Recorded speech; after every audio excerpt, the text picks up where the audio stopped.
জিল্লু জিল্লু মাল দে, জিল্লু মাল দে। শাকিব খানের লুক মানে এত এই টাইপের লুক এর আগে আমি কখনো দেখিনি। শাকিবিয়ানরা নিজেরাই চাচ্ছে না এই মুভিটা ভালো করুক। আমি বলছিলাম একটু টুইস্ট দেওয়া যেত কিনা। আমি আমার জীবদ্দশায় দেখিনি লাস্ট কয়েক ইয়ারে যে এত মানুষের ক্রেজ এবার ঈদে লিস্ট করার মতো স্কোপ আমি পাই নাই, কারণ সবগুলো মুভি ভালো ছিল। স্টোরিটা আরেকটু খেলা যেত, যেটা আমি ওই প্রডিউসারের সাথে মাত্র কথা বললাম, বলছি যে অনেক লিমিটেশনসের জন্য বা রিয়েলিস্টিক রাখার জন্য অনেক কিছু করা যায় না। আমি বলছিলাম একটু টুইস্ট দেওয়া যেত কিনা, পরে বললো যে এটা যেহেতু সত্য ঘটনা অবলম্বনে, সো বেশি টুইস্ট চাইলেও আসলে পসিবল ছিল না, সে কিছু করার নেই। হ্যাঁ, এটা মনে হয় টিজার বা ট্রেলারে লেখা ছিল যে সত্য ঘটনা অবলম্বনে। ঈদের মোটামুটি সবই দেখা হয়েছে, জিন 3 ছাড়া পানি সব দেখা হয়েছে। এবারের ঈদের মুভিগুলো আসলে ডিফারেন্ট অ্যাপ্রোচের মুভি আর কি। সো স্পেশালি কোনটা টপ কোনটা সেকেন্ড এটা আসলে বলা পসিবল না, কারণ এবারের মুভিগুলোর এক একটা মুভির অ্যাপ্রোচ এক রকম ছিল। যেমন বরবাদ মুভিটার অ্যাপ্রোচ ছিল ওটা মাস অডিয়েন্সের মুভি, মাস অডিয়েন্স ওই মুভি পছন্দ করছে। দাগি মুভি আবার হচ্ছে স্পেসিফিক টার্গেটেড অডিয়েন্স, যারা স্লো বার্নিং মুভি দেখতে পছন্দ করে তাদের জন্য। আবার এই যে জঙ্গলি মুভিটা আবার হচ্ছে একটু ড্রামা, যারা ড্রামা দেখতে পছন্দ করে, একটু ইমোশনাল স্টোরি দেখতে পছন্দ করে, তাদের জন্য এটা ভালো লাগবে। সো এক এক অডিয়েন্সের এক একটা ভালো লাগবে।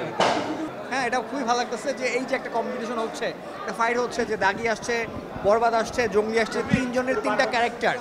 যেমন বরবাদের একটা ক্যারেক্টার ডিফারেন্ট একটা ক্যারেক্টার দেখেই ভালো লাগছে যে না, নতুন একটা শাকিব খানকে আমরা দেখছি। আবার ঠিক সেমভাবে নতুন একটা আফরান নিশোকে আমরা দেখছি, নতুনভাবে একটা নতুন ক্যারেক্টার, নতুন চেহারা। আবার সিয়ামের ক্ষেত্রেও সেম। তো এই ব্যাপারটা খুব ভালো লাগতেছে যে ফাইট হচ্ছে না। হ্যাঁ, এইবার এত জোয়ার এর আগে কখনো, অ্যাটলিস্ট আমি আমার জীবদ্দশায় দেখিনি লাস্ট কয়েক ইয়ারে, যে এত মানুষের ক্রেজ। আমি হচ্ছে সিনেমা হলের টিকিট পাচ্ছি না, ঈদের তো 3-4 দিন পর্যন্ত সব বুক ছিল, টিকিট পাওয়া যাচ্ছিল না। সো এই মানুষের ক্রেজটা খুব ভালো লাগতেছে। আগের বারের প্রত্যেকটা ঈদের মুভিতে আমি এরকম লিস্ট করতাম যে এবার ঈদের নাম্বার 1 এটা, নাম্বার 2 এটা, নাম্বার 3 এটা, কিন্তু এবার ঈদে লিস্ট করার মতো স্কোপ আমি পাই নাই, কারণ সবগুলো মুভি ভালো ছিল।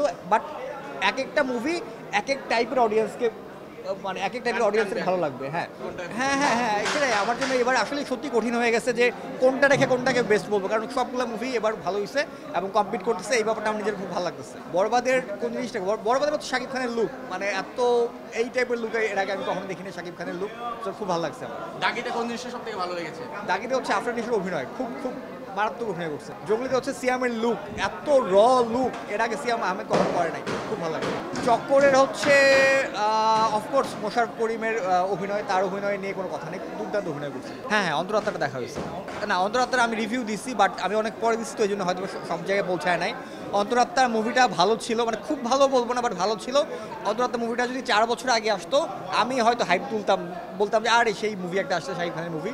বাট অলরেডি শাকিব খান তুফানের মতো বেস্ট একটা মুভি দিয়ে দিছে, শাকিব খান হচ্ছে বড়বাদের মতো দুর্দান্ত একটা মুভি দিয়ে দিছে, বা প্রিয়তমার মতো এত সুন্দর একটা মুভি দিয়ে দিছে। সো এরপরে আসলে অন্তরাত্মাটা আর মানুষের ভালো লাগবে না। আসলে অন্তরাত্মাটা যখন রিভিউ করি, অনেকে আমার কমেন্ট বক্সে লিখছে যে ভাই আমরা হচ্ছে শাকিবিয়ান, আমরা ইচ্ছে করে অন্তরাত্মা মুভিটা দেখতেছি না। অনেকেই লিখতেছে, আমি আবার জিজ্ঞেস করছি ভাই তাহলে কেন দেখতেছেন না, পরে বলছে যে তারা শাকিব খান নিজেই নাকি এই মুভি প্রমোশন করে নাই, কোনো একটা ঝামেলা হয়েছে, ইন্টারনাল ঝামেলা। শাকিবিয়ানরা নিজেরাই চাচ্ছে না এই মুভিটা ভালো করুক, তারা নিজেরা ইচ্ছা করে দেখতেছে না। জিল্লু জিল্লু মাল দে, জিল্লু মাল দে, এটা বেস্ট ডায়লগ। হ্যাঁ, এই জিল্লু মাল দে। হ্যাঁ হ্যাঁ, এটা আমার খুবই ভালো লাগতেছে। অফকোর্স আমি চাই হল বাড়ুক, সিনেপ্লেক্স আরও বাড়ুক, প্রত্যেকটা বিভাগে যেন হচ্ছে সিনেপ্লেক্স বাড়ে, তারপর হচ্ছে প্রত্যেকটা জেলাতে যেন বাড়ে, সেটাই আমি চাই।